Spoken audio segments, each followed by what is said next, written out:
Selamat datang di FK Channel. Selamat mendengarkan novel yang berjudul Kekuatan Harvey York untuk Bangkit. Jangan lupa like, komen, dan subscribe. Selamat mendengarkan. Bab 113. Ivene mengikutinya dari belakang dan menarik perhatian semua orang. Tuan, tadi tanggung jawab saya. Mulai sekarang, saya pasti akan mengajari bawahan saya dengan baik. Ivene memperhatikan bahwa Harvey hanya berkonsentrasi pada ponsel yang ingin dibeli. Kau yakin? Harvey berbicara dengan acuh tak acuh, ini bukan pertama kalinya. Ivene merasa gagal. Dia berkata, Tuan, maafkan saya untuk kali ini. Anda memberi saya kehidupan yang saya miliki sekarang dan saya selalu setia kepada Anda. Saya mohon beri saya kesempatan lagi. Saya mohon. Harvey berbicara dengan acuh tak acuh, sebenarnya, aku tidak pernah menyalahkanmu. Selama bertahun-tahun ini, kau telah bekerja untuk keluarga York dengan sungguh-sungguh. Bukan tugas yang mudah juga untuk membangun fondasi bagi perusahaan ini. Namun, apa kau tidak terlalu memanjakan anak buahmu? Saya berjanji tidak akan ada yang kedua kalinya, Ivene berbicara dengan lembut. Selesaikan semuanya, kita tidak akan punya waktu untuk mengurus masalah sepele ini segera. Harvey tersenyum dan memulai topik lain, apa ada ponsel yang disukai? Biar aku belikan yang baru untukmu.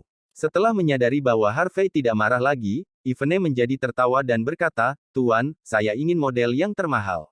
Saat mereka berbicara, Ivene mengambil ponsel layar lipat. Itu adalah model terbaru tahun ini dan harganya lebih dari $1.000. Hai, cantik. Aku sudah lama memperhatikanmu. Ponsel yang kau pegang saat ini adalah edisi terbatas dan berharga $2.000. Jika kau tertarik, aku dapat memberikannya kepadamu sebagai hadiah jika kau memberikan nomor teleponmu. Bagaimana? Saat itu, seorang pria tampan yang usianya 18 tahun mengenakan jas mendekati mereka. Pria ini jelas-jelas adalah remaja dengan banyak uang. Dari cara dia memandang Ivene menunjukkan tekadnya. Tak diragukan lagi, ribuan dolar tidak terlalu menjadi masalah. Satu-satunya hal yang dia pedulikan adalah mengenal wanita ini. Sayangnya, Ivene bahkan tidak mendengar apa yang dia katakan, matanya hanya menatap Cheonnya. Dia meletakkan ponsel di tangannya dan tidak ingin melepaskannya. Begitu Harvey melihat reaksinya, dia mengangguk dan berkata, karena kau menyukainya, aku akan membelinya untukmu. Terima kasih, kakak. Harvey. Dia mengakhiri dua kata terakhir dengan nada yang sangat lembut dan wajahnya memerah setelah keluar dari mulutnya. Dari sudut pandangnya, hanya pria yang rendah hati dan sekuat Harvey yang bisa disebut pria sejati. Selain dia, anak-anak orang kaya itu tidak berguna. Kau panggil apa tadi? Harvey tertegun sejenak. Tuan York, jika tidak pantas, saya tidak akan memanggil dengan itu lagi, jawab Ivene malu-malu. Harvey menjawab sambil tersenyum. Tidak apa-apa, kau bisa memanggilku sesukamu saat kita sedang keluar kantor. Tidak perlu terlalu formal. Saat mereka berbicara, Harvey telah memanggil salah satu pemilik toko. Dia berkata, Hai, apa ada stok baru untuk model ini? Saya beli 2 ya. Bab 114. Seorang penjaga toko segera berjalan ke arah mereka. Setelah dia melihat Harvey, dia berbicara sedikit ragu, Tuan, model ini adalah edisi terbatas toko kami. Harganya 2.000, bukan 200. Selain itu, kita perlu ambil stok dari gerai lain. Apa kau yakin menginginkannya? Dia tidak bisa menyalahkan pemilik toko yang ragu-ragu karena stok barang terbatas. Model itu sukses besar dan hanya untuk pembeli kelas atas. Gaji bulanan orang biasa bahkan tidak bisa mencapai $2.000. Oleh karena itu, sangat tidak mungkin bagi mereka untuk memiliki salah satu ponsel ini. Saat itu, Harvey mengenakan pakaian yang dia dapat dari toko barang bekas dan dia terlihat miskin karena alasan yang jelas. Dia tidak terlihat seperti seseorang yang bisa mengambil $15.000 dari sakunya. Harvey tidak bisa berkata-kata. Sepertinya suatu keharusan baginya untuk memiliki satu set pakaian yang lebih baik.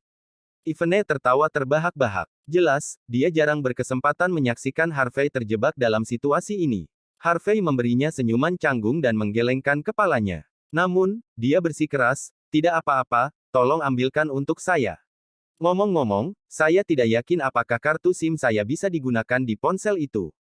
Saat dia berbicara, Harvey mengeluarkan kartu vintage miliknya dan memberi isyarat kepada penjaga toko untuk mengganti kartu SIM untuknya. Ponsel seharga $15.000. Penjaga toko itu memiliki keraguan. Orang ini bahkan tidak memiliki Apple tetapi dia ingin membeli ponsel lipat yang mahal, apa mungkin? Sebelum Harvey sempat berkata apa-apa, pemuda yang baru saja diabaikan oleh Ivene itu tertawa dan berkata, pergi dan ambil saja. Jika dia tidak bisa membayar tagihannya nanti, saya akan memberikan ponsel ini kepada wanita ini sebagai hadiah. Baiklah, Tuan Jackman. Begitu pemilik toko mendengar pria itu, dia membungkuk sedikit dan segera pergi. Jelas, nama Jackman memiliki status yang cukup tinggi di masyarakat. Harvey dengan santai meliriknya, Tuan Jackman mengabaikannya, kemudian dia mengeluarkan kartu nama. Dia mencubitnya dengan 2 jari dan memberikannya pada Ivene dengan sikap yang mempesona. Remaja pria itu kemudian berbicara sambil tersenyum, Nona, saya Weston Jackman. Saya tidak punya niat untuk mengganggu Anda. Saya melihat Anda sebagai wanita yang cantik dan elegan. Oleh karena itu, saya ingin mengundang Anda untuk datang ke perusahaan kami untuk wawancara. Setelah mendengar apa yang dikatakan Weston Jackman, Harvey memandang ke arahnya. Dia kemudian melihat kata-kata, manajer umum Starry Cloud Entertainment. Starry Cloud Entertainment adalah perusahaan hiburan baru di kota Nyunghi. Dalam beberapa tahun terakhir, perusahaan ini telah menghasilkan cukup banyak penyanyi dan aktor muda. Mereka cukup terkenal di kalangannya. Banyak gadis muda dan cantik bermimpi untuk mendapatkan perhatian dari agen perusahaan dengan harapan menjadi terkenal suatu hari nanti.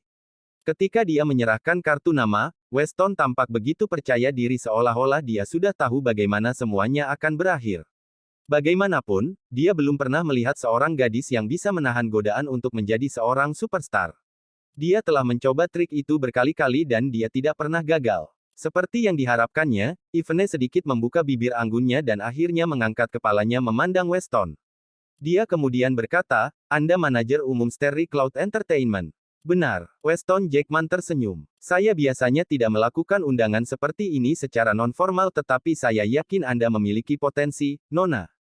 Jika Anda tertarik, kita bisa pergi minum-minum dan membicarakannya lebih banyak. Ya Tuhan, aku mengenalinya. Dia adalah manajer umum Starry Cloud Entertainment, Weston Jackman. Dia adalah agen artis. Orang-orang telah mengatakan bahwa siapapun yang dia pilih akan menjadi terkenal di semua jenis audisi. Wanita cantik itu pasti beruntung, kan? Dengan bantuan pria itu, pasti akan mengubah hidupnya. Orang-orang di toko sudah memperhatikan mereka. Saat mereka mengenali Weston Jackman, semuanya tersentak. Ketika dia mendengar bahwa orang-orang membicarakannya, Weston menjadi sombong.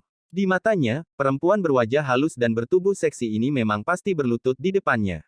Namun, tidak mengherankan, Ivene tidak pernah mempertimbangkan tawaran itu. Dia bahkan tidak mengulurkan tangannya untuk mengambil kartu nama itu. Dia hanya mengangguk dan berkata, Starry Cloud Entertainment memang memiliki selera yang bagus. Setelah itu, dia terus memainkan ponsel di tangannya. Dia bahkan menunjukkan kepada Harvey beberapa fungsi baru yang ditambahkan ke ponsel itu. Starry Cloud Entertainment adalah perusahaan luar biasa bagi orang awam dan Weston memang pria yang dapat mengubah kehidupan gadis-gadis yang berasal dari latar belakang biasa. Masalahnya, belakangan ini Starry Cloud Entertainment malah mengundang York Enterprise untuk berinvestasi di perusahaannya.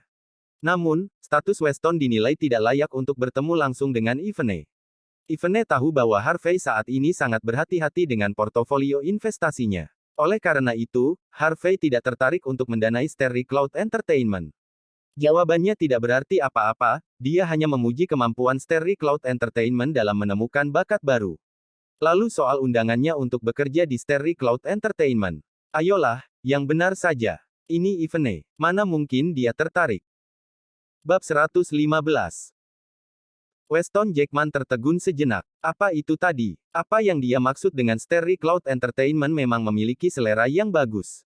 Bukankah seharusnya dia mengambil kartu namanya, dengan senang hati mengundangnya ke suatu tempat untuk minum dan kemudian menyelesaikan semuanya sesuai seperti yang direncanakan dirinya? Tapi apa yang dimaksud si nona cantik ini? Apa dia meremehkanku? Atau karena pria miskin di sampingnya? Weston akhirnya menanggapi Harvey dengan serius, lalu dia tersenyum lembut, Nona, apa karena pria di samping Anda, jadi Anda tidak berani menerima tawaran saya? Anda perlu berpikir dengan hati-hati, ini adalah masa depan Anda dan hanya akan memiliki kesempatan seperti ini sekali seumur hidup. Jika Anda melewatkannya, Anda akan menyesal. Ketika Ivene sibuk menunjukkan fitur-fitur baru di ponsel kepada Harvey, Weston yang ada di sampingnya mulai mengganggunya. Dia merasa sangat kesal saat itu. Dia tidak tahan lagi, bisa tolong jangan ganggu saya. Anda pikir bisa mengajak saya pergi dengan status, manajer umum Starry Cloud Entertainment. Saya sama sekali tidak tertarik untuk bekerja dengan Starry Cloud Entertainment. Bisakah Anda berhenti mengganggu kami? Oh, si cantik itu memiliki temperamen yang sangat buruk. Ini pertama kalinya Weston Jackman ditolak oleh seorang gadis, cekak. Apakah matahari terbit dari barat? Di dalam toko ponsel, banyak orang yang bingung. Sungguh pemandangan yang langka untuk disaksikan. Sementara itu, Weston sangat malu. Ini adalah pertama kalinya dia ditolak. Dia kemudian mendengus, "Nona, apa menurutmu pria yang tampak miskin ini benar-benar mampu membelikanmu ponsel seperti itu? Harganya $2.000, bukan $200. Saya akan memberikan itu kepada Anda sebagai hadiah. Jangan terlalu sombong. Kau." Ivene tidak tahu harus berkata apa, pria itu terlalu menyebalkan. "Sudahlah, kami mau membeli ponsel, bisa kau pergi sekarang." Awalnya, Harvey memiliki senyuman di wajahnya tetapi dia kesal. "Beli ponsel. Kau." Weston terlihat jijik. "Aku tidak akan pergi. Begini saja, jika kau mampu membayar 2 ponsel ini, aku akan pergi tanpa sepatah kata pun. Jika tidak bisa, tolong berhenti pura-pura kaya di hadapan si cantik ini." Harvey menjawab, "Kau gila. Hubungannya? Kenapa itu tidak ada hubungannya denganku?" Weston membuat pernyataannya keras dan jelas. Jelas, seseorang tidak bisa membayar ponsel, namun dia masih saja datang ke toko.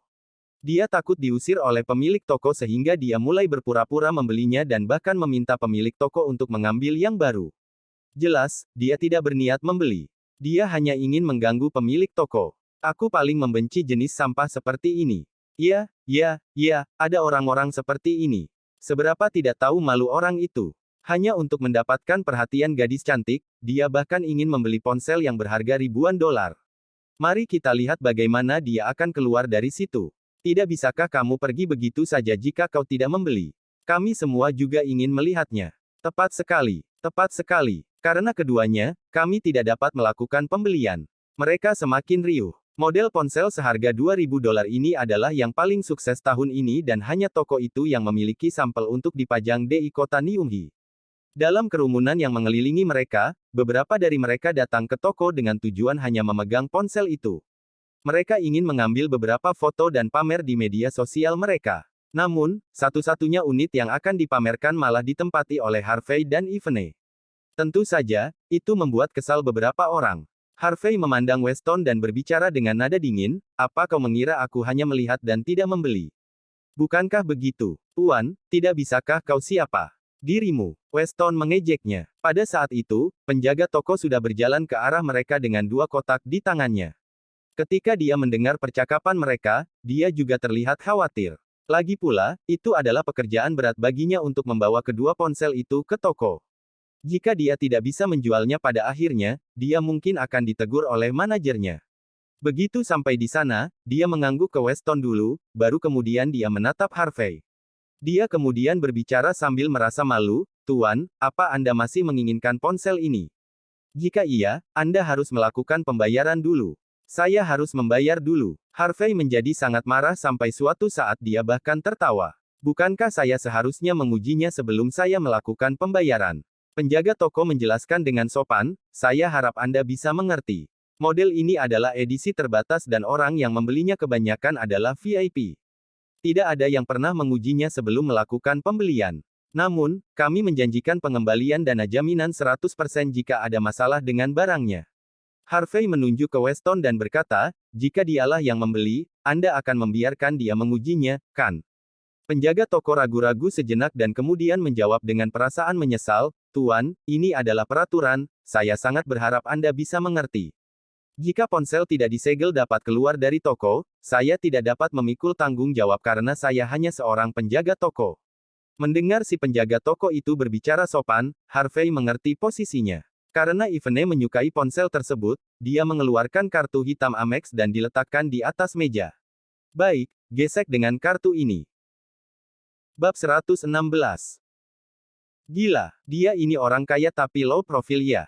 Dia tidak perlu cek kartunya sebelum menggesek. Keren. Mungkin dia memiliki bisnis properti. Melihat Harvey ternyata jujur dengan semua perkataannya, kerumunan orang di sekeliling menjadi tertegun sejenak. Di antara kerumunan, Weston ada di posisi yang bisa melihat paling jelas. Begitu Harvey mengeluarkan kartu itu, dia juga terkejut. Kartu hitam Amex. Mendadak suasana menjadi hening dan semua orang terkesima. Beberapa orang di sana mungkin belum pernah melihat kartu hitam Amex, tetapi mereka pernah mendengar soal keunggulan kartu itu sebelumnya. Seorang pemegang kartu hitam Amex harus memiliki setidaknya beberapa ratus juta dolar di rekening banknya. Uang tunai, bukan aset. Bahkan untuk orang besar seperti Weston, dia hanya memiliki beberapa ratus ribu uang tunai di tangannya.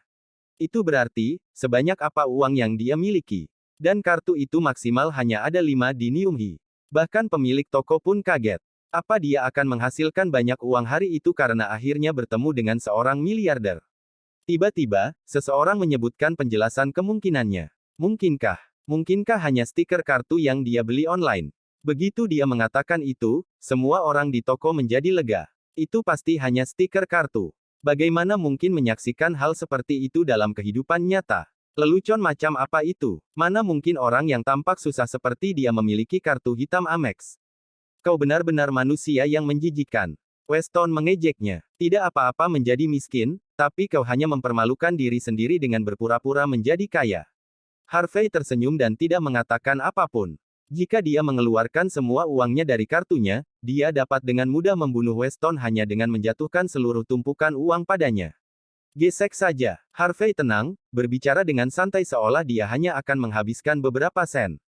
Sialan, jangan bilang itu sungguhan. Wajah Weston agak membeku. Matanya mengamati kartu Harvey saat dia mencoba mencari kekurangan di sana. Penjaga toko menjadi gugup juga.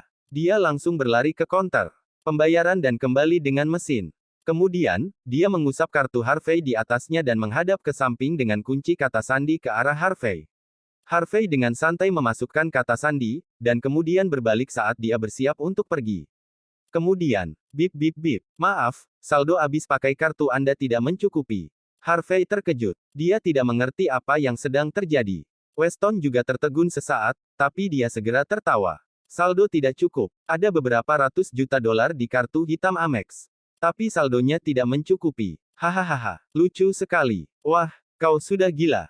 Weston menjadi gila dengan tawa, kau benar-benar berpikir bahwa kau bisa mendapatkan uang hanya dengan menempelkan stiker kartu hitam Amex di kartu. Hahaha, sialan. Ini pertama kalinya aku melihat orang sekonyol dia. Kau orang bodoh. Kerumunan tertawa terbahak-bahak. Mereka pernah melihat orang-orang yang pamer, tetapi mereka belum pernah bertemu orang yang pamer dan zong seperti Harvey. Siapapun yang berani berjalan-jalan dengan kartu stiker kartu hitam Amex pasti hanya orang bodoh, orang tolol. Sialan, orang miskin ini mencoba mempermainkanku sebagai orang bodoh. Penjaga toko itu senang. Untungnya, dia memaksa orang itu untuk menggesek kartunya terlebih dahulu. Kepada siapa lagi dia bisa menjual ini jika segelnya dilepas? Ivene bingung. Dia tahu Harvey memiliki cukup uang, kenapa dia gagal menggesek kartunya? Ini tidak mungkin, namun, itu benar-benar terjadi. Harvey mengambil kembali kartunya dengan canggung dan menatapnya sebentar. Lalu dia berkata, saya tidak tahu apa yang salah dengan kartu ini. Bagaimana kalau saya meminta seseorang mengirim uang ke sini? Sudahlah. Weston, yang berdiri di sampingnya, berteriak, aku sudah bilang tidak apa-apa menjadi miskin, tapi kenapa masih saja ngotot? Sia-siakan waktu penjaga toko saja. Nona, apa kau belum melihat jati dirinya yang sebenarnya? Dia orang miskin yang berpura-pura menjadi kaya untuk memikat Anda. Anda harus berhati-hati. Jangan menyesal ketika Anda kehilangan pria dan kekayaan. Weston menasihati Ivene dengan sungguh-sungguh. Ya, Nona, penipu ada di mana-mana sekarang. Beberapa bahkan mungkin punya buku bank palsu dan membual tentang berapa banyak uang yang dia miliki. Padahal, dia tidak punya apa-apa. Ya, tipe pria ini semuanya bajingan dan penipu. Jangan jatuh ke perangkap mereka. Jika aku jadi kau, aku hanya akan menamparkan orang seperti dia. Apa yang kau tunggu? Dia hanyalah sampah yang tidak berharga. Beraninya dia membual seperti ini. Kerumunan mencemooh Harvey. Orang-orang seperti dia terlalu menjijikkan, berani-beraninya dia menipu. Terima kasih sudah mampir di channel K86. Dan jangan lupa like, komen, dan subscribe. Terima kasih sudah mampir di FK Channel. Jangan lupa like, komen, dan subscribe.